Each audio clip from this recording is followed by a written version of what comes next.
Hello, welcome back to our channel after long time. ಈಗ ಇದೆ ಎಲ್ರಿಗೆ LKG ಇವೆಲ್ಲ ಅಡ್ಮಿಷನ್ಸ್ ಯಾವಾಗ ಸ್ಟಾರ್ಟ್ ಆಕವು? ನರ್ಸರಿ ಅಡ್ಮಿಷನ್ಸ್ ಎಲ್ಲ ಮಾರ್ಚ್ ಫಸ್ಟ್ ವೀಕ್ ಅಥವಾ ಸೆಕೆಂಡ್ ವೀಕ್ನ ಸ್ಟಾರ್ಟ್ ಆಗ್ತವೆ. Okay fine. ಆ್ಯಂಡ್ ಇನ್ನೊಂದು ಸಲ ಶಾರ್ಟಾಗಿ ಹೆಂಗೆ ಅಪ್ಲಿಕೇಶನ್ ಹಾಕೋದು? ಶಾರ್ಟ್ ಆ್ಯಕ್ಚುಲಿ ಅಡ್ಮಿಷನ್ಸ್ ಕಾಲ್ಫಾರ್ಮ್ ಆದಮೇಲೆ ನೀವು ವೆಬ್ಸೈಟ್ನಲ್ಲಿ ಚೆಕ್ ಮಾಡಬೇಕು. ವೆಬ್ಸೈಟ್ನಲ್ಲಿ ಚೆಕ್ ಮಾಡಿದ್ಮೇಲೆ ನಿಮಗೆ ಅಲ್ಲೇ ಲಿಂಕ್ ಕೊಟ್ಟಿರ್ತಾರೆ, ವೆಬ್ಸೈಟ್ನಲ್ಲಿ ಲಿಂಕ್ ಕೊಟ್ಟಿರ್ತಾರೆ. ಇಲ್ಲ ಆನ್ಲೈನ್ ಅಡ್ಮಿಷನ್ ಪೋರ್ಟಲ್ ಅಂತ ಇರುತ್ತೆ. ಆನ್ಲೈನ್ ಅಡ್ಮಿಷನ್ ಪೋರ್ಟಲ್ನಲ್ಲಿ ಹೋಗಿ ಲಾಗಿನ್ ಆಗ್ಬೇಕು ನೀವು. ಅಲ್ಲಿ ಫಸ್ಟ್ ಈಗ ರಿಜಿಸ್ಟರ್ ಮಾಡಿದ್ಮೇಲೆ ನಿಮ್ಗೆ ID ಪಾಸ್ವರ್ಡ್ ಕ್ರಿಯೇಟ್ ಆಗುತ್ತೆ. ಆ ID ಪಾಸ್ವರ್ಡಿಂದ ನೀವು ಒಂದು ದೊಡ್ಡ ಅಪ್ಲಿಕೇಶನ್ ಇರ್ತಾರೆ, ಎಲ್ಲ ಡೀಟೇಲ್ಸ್ ಇರುತ್ತೆ.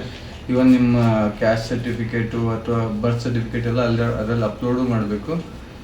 ಅದನ್ನೆಲ್ಲ ಅಪ್ಲೋಡ್ ಮಾಡಿ ನೀವು ಸ್ಕೂಲ್ ಸೆಲೆಕ್ಟ್ ಮಾಡ್ಬೋದು. ಒಂದೇ ಅಪ್ಲಿಕೇಶನಲ್ಲಿ 2, 3, 4, 5 ಸ್ಕೂಲ್ ತನಕ ಸೆಲೆಕ್ಟ್ ಮಾಡ್ಬೋದು. Okay fine. ನೀವು ಇದು ನೋಟಿಫಿಕೇಶನ್ ಬಂದ ತಕ್ಷಣ ನಮ್ಗೆ ಕ್ಲಿಯರಾಗಿ ಎಕ್ಸ್ಪ್ಲೇನ್ ಮಾಡ್ತೀರಲ್ಲ, how to apply and all? Thank you. And next vacation ಬಗ್ಗೆ, how will be your vacation? KVSನಲ್ಲಿ ನಮಗೆ ಟೋಟಲ್ 3 ಸ್ಪೆಲ್ಸ್ನಲ್ಲಿ ನಮಗೆ ವೆಕೇಷನ್ಸ್ನ ಡಿವೈಡ್ ಮಾಡ್ತಾರೆ. ಒಂದು ವಿಂಟರ್ ಬ್ರೇಕ್ ಅಂತ, ಒಂದು ಆಟಮ್ ಬ್ರೇಕ್ ಅಂತ, ಒಂದು ಸಮ್ಮರ್ ಹಾಲಿಡೇಸ್ ಅಂತ. ನಮ್ಮನ್ನೆಲ್ಲ ಸಮ್ಮರ್ ಬೌಂಡ್ ಸ್ಕೂಲ್ಸ್, ನಾವಿಲ್ಲೇನು ಕರ್ನಾಟಕದಲ್ಲಿವಲ್ಲ ಎಲ್ಲ ಸಮ್ಮರ್ ಬೌಂಡ್ ಸ್ಕೂಲ್ಸ್ ಅಂತೀವಿ. ಸಮ್ಮರ್ ಬೌಂಡ್ ಸ್ಕೂಲ್ಸ್ನಲ್ಲಿ 50 ಡೇಸು ನಮಗೆ ಮೇಯಿಂದ ಸ್ಟಾರ್ಟ್ ಆಗುತ್ತೆ. ಮೇಯಿಂದ ಸ್ಟಾರ್ಟ್ ಆಗಿ ಮೇ 2 ಅಥವಾ ಸ್ಟಾರ್ಟ್ ಆಗಿ ಅಲ್ಲಿಂದ ಕಂಟಿನ್ಯೂಸ್ 50 ಡೇಸ್ ರಜೆ ಇರುತ್ತೆ. ಅದು ಒಂದು ಸ್ಪೆಲ್ಲು. ಸೆಕೆಂಡು ಅಕ್ಟೋಬರ್ನಲ್ಲಿ 10 ದಿವಸದ ರಜೆ ಇರುತ್ತೆ. ಡಿಸೆಂಬರ್ನಲ್ಲಿ 10 ದಿವಸ ರಜೆ ಇರುತ್ತೆ. ನೈಸ್. Thank you. ಟೈಮಿಂಗ್ ಆಯ್ತು, ವೆಕೇಷನ್ ಆಯ್ತು, ದೆನ್ ವಾಟ್ ಎಲ್ಸ್? ಇನ್ನೇನು ಎಕ್ಸಾಮಿನೇಷನ್ ಪ್ರೊಸೆಸ್ ಹೇಳ್ಬೋದು ನಿಮಗೆ. ಎಕ್ಸಾಮಿನೇಷನ್ ಪ್ರೊಸೆಸ್ನಲ್ಲಿ ಬೇರೆ ಥರ ಬೇರೆ ಇದ್ದಾವೆ. ಫಾರ್ ಎಕ್ಸಾಂಪಲ್ ಈಗ ನಿಮಗೆ 9th to 10th 11th ನಾ ಇದನ್ನು ಹೇಳ್ತೀನಿ. ಮೇನ್ಲಿ ಜಾಸ್ತಿ ಹುಡುಗರು ಇಲ್ಲೇ ಇರ್ತಾರೆ, ಇದಿರುತ್ತೆ. 9th PT1, PT2, PT3 ಅಂತ 3 ಎಕ್ಸಾಮ್ಸ್ ಕಂಡಕ್ಟ್ ಮಾಡ್ತೀವಿ ನಾವು. ಪೀರಿಯಡಿಕ್ ಟೆಸ್ಟ್ 1, 2, 3 ಅಂತ 3ದು ಅಗ್ರಿಗೇಟ್ ತೆಗಿತೀವಿ. ಅಲ್ಲ, ಬೆಸ್ಟ್ ಆಫ್ 2 ತೆಗಿತೀವಿ. PT1, PT2, PT3ನಲ್ಲಿ 3ರಲ್ಲಿ ಯಾವ್ದು ಚೆನ್ನಾಗಿ 2 ಅಂತ ಅದ್ರದ್ದು ಬೆಸ್ಟ್ ಆಫ್ 2 ತೆಗೆದು ಆವ್ರೇಜ್ ತಗೊಂಡು ಅದನ್ನ 10 ಮಾರ್ಕ್ಸಿಗೆ ಕನ್ಸಿಡರ್ ಮಾಡ್ತೀವಿ. ಆ 10 ಮಾರ್ಕ್ಸು ಪ್ಲಸ್ 10 ಮಾರ್ಕ್ಸ್ ಏನಿರುತ್ತಲ್ಲ ಅದರೊಳಗೆ ಮಲ್ಟಿ ಡಿಸಿಪ್ಲಿನರಿ ಅಂದರೆ ಪ್ರಾಜೆಕ್ಟ್ಸ್ ಕೊಟ್ಟು ಅವ್ರನ್ನಲ್ಲಿ 5 ಮಾರ್ಕ್ಸಿನ ರಿಟರ್ನ್ ಟೆಸ್ಟು, ಓರಲ್ ಟೆಸ್ಟ್ ಅವೆಲ್ಲ ಮಾಡಿಕೊಂಡು ಅದು ಒಂದು 10 ಮಾರ್ಕ್ಸಿನ ಮಾಡ್ತೀವಿ. ಟೋಟಲ್ 20 ಮಾರ್ಕ್ಸ್ ಇಂಟರ್ನಲ್ಲಿ ಕೊಡ್ತೀವಿ. 80 ಮಾರ್ಕ್ಸು ಅವರಿಗೆ ಸೆಷನ್ ಎಂಡಿಂಗ್ ಎಕ್ಸಾಮ್ನಲ್ಲಿ ಬರೀತಾರೆ 9th ಕ್ಲಾಸ್ನಲ್ಲಿ. 10th ಬೋರ್ಡ್ ಎಕ್ಸಾಮೆ, ಅದರೊಳಗೆ 20 ಮಾರ್ಕ್ಸ್ ಇಂಟರ್ನಲ್ ಟೀಚರ್ಸಿಂದ ಪ್ರಾಜೆಕ್ಟ್ಸು, ಅಸೆಸ್ಮೆಂಟು ಎಲ್ಲ ಕೊಟ್ಟು ಮಾಡ್ತೀವಿ. 80 ಮಾರ್ಕ್ಸು ಬೋರ್ಡ್ ಎಕ್ಸಾಮ್ಸ್ ಬರೀತಾರೆ 10th ಕ್ಲಾಸ್ನಲ್ಲಿ.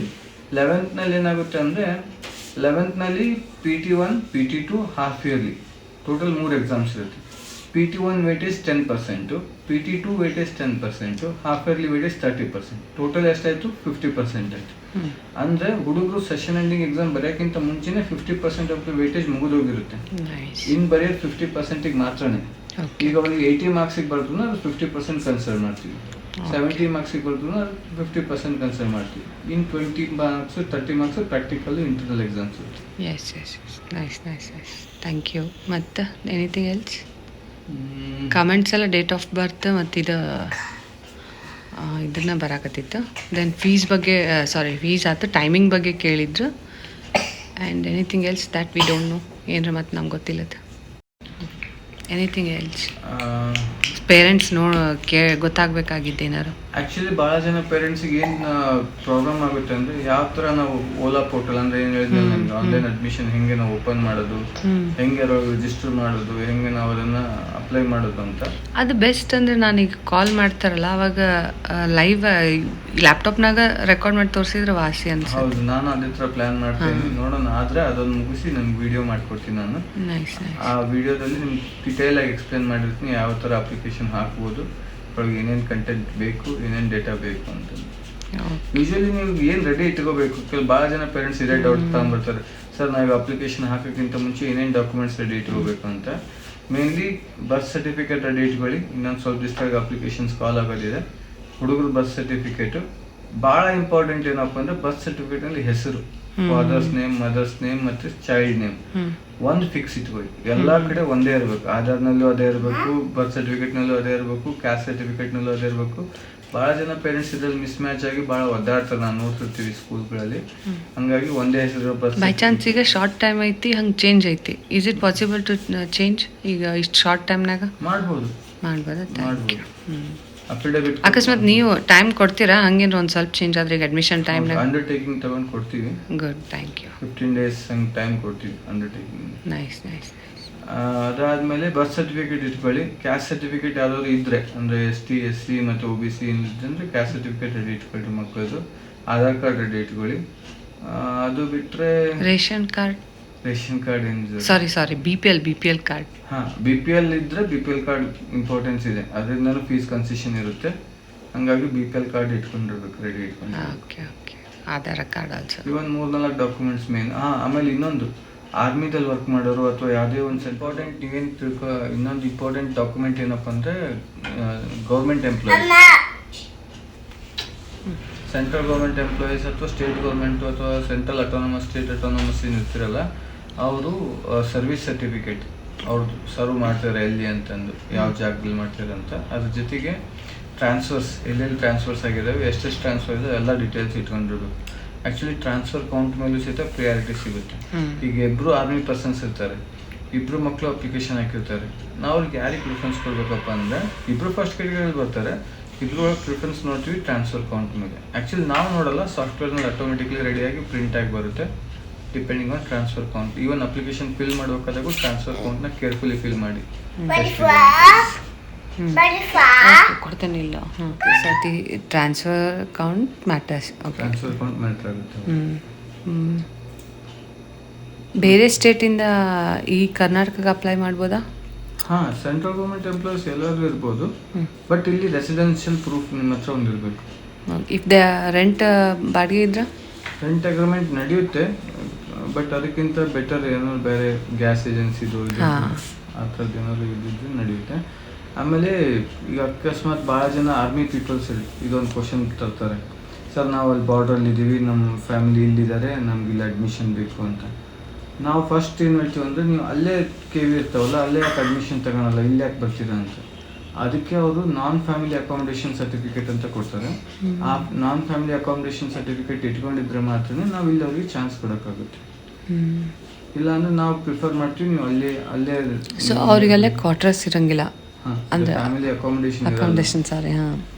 ಹಾಗಾಗಿ ಅವ್ರಿಗೆ non family accommodation certificate submit ಮಾಡಿದರೆ ನಾವು ಅದನ್ನ ಕನ್ಸಿಡರ್ ಮಾಡಿ ನಾವು ಅಡ್ಮಿಷನ್ಸ್ ಕೊಡ್ಬೋದು. Okay, thank you. ಮತ್ತೆ CBSE? ಹಾಂ, ನಾವು CBSE ಬೋರ್ಡ್ನಲ್ಲೇ ವರ್ಕ್ ಮಾಡೋದು, CBSE ಅಂಡರ್ನಲ್ಲೇ ಬರೋದು. ಬೋರ್ಡ್ ಎಕ್ಸಾಮಿನೇಷನ್ಸ್ ಇದ್ದಾವೆ. ನಮ್ಗೆ ಈಗ ಇಂಪಾರ್ಟೆಂಟ್ ನೆಕ್ಸ್ಟ್ ಇದು ಅಪ್ಲಿಕೇಶನ್, ಅಡ್ಮಿಷನಿಂದು ನಮ್ಗೆ ಇದು ತೋರಿಸ್ಬಿಡ್ರಿ ವಿತ್ ಲ್ಯಾಪ್ಟಾಪ್ನಾಗ ಹೆಂಗೆ ಅಪ್ಲೈ ಮಾಡೋದೆಲ್ಲ. ಈ ವಿಡಿಯೋ ಒಳಗೆ school timing, mainly vacation and ಸ್ವಲ್ಪ ಅಡ್ಮಿಷನ್ ಬಗ್ಗೆ. ಸೊ ಈಗ ನೆಕ್ಸ್ಟ್ ಮಾರ್ಚಿಗೆ ಕಾಲ್ ಮಾಡ್ತಾರಲ್ಲ, ಮಾರ್ಚ್ ಫಸ್ಟ್ ವೀಕ್.